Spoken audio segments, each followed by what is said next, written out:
Russia से एक जहाज चला गैस लेके हमारे देश की ओर। भारत सरकार ने उसको रोक दिया। भारत सरकार ने रशिया से कहा कि हमें गैस नहीं चाहिए।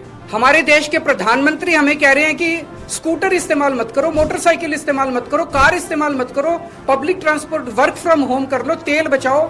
रशिया हमें तेल दे रहा है, हमें गैस दे रहा है, कह रहे हैं हम तेरे से नहीं खरीदेंगे। क्यों नहीं खरीदेंगे? ट्रंप ने मना किया है। तो मोदी जी ट्रंप के सामने क्यों झुके हुए हैं? 140 करोड़ लोगों का हित जरूरी है कि ट्रंप जरूरी है? मोदी जी की क्या मजबूरी है कि ट्रंप के सामने झुके हुए हैं? मोदी जी ट्रंप की बात क्यों मान रहे हैं?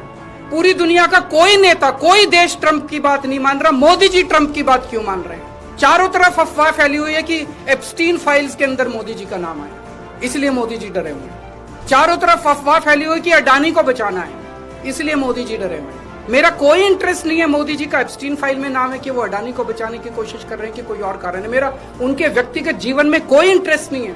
लेकिन मैं मोदी जी को कहना चाहता हूं कि 140 करोड़ लोगों के आप एक तरफ इनको कह रहे हो कि गैस मत इस्तेमाल करो, पेट्रोल मत इस्तेमाल करो, दूसरी तरफ रशिया से तेल नहीं खरीद रहे।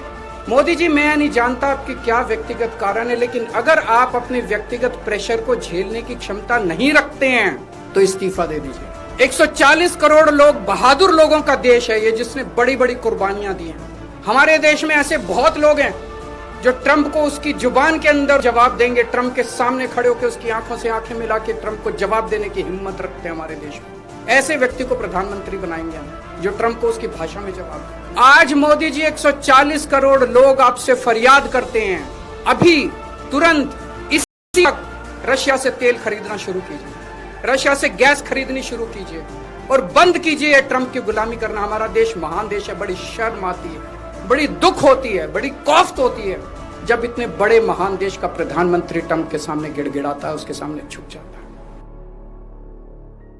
रशिया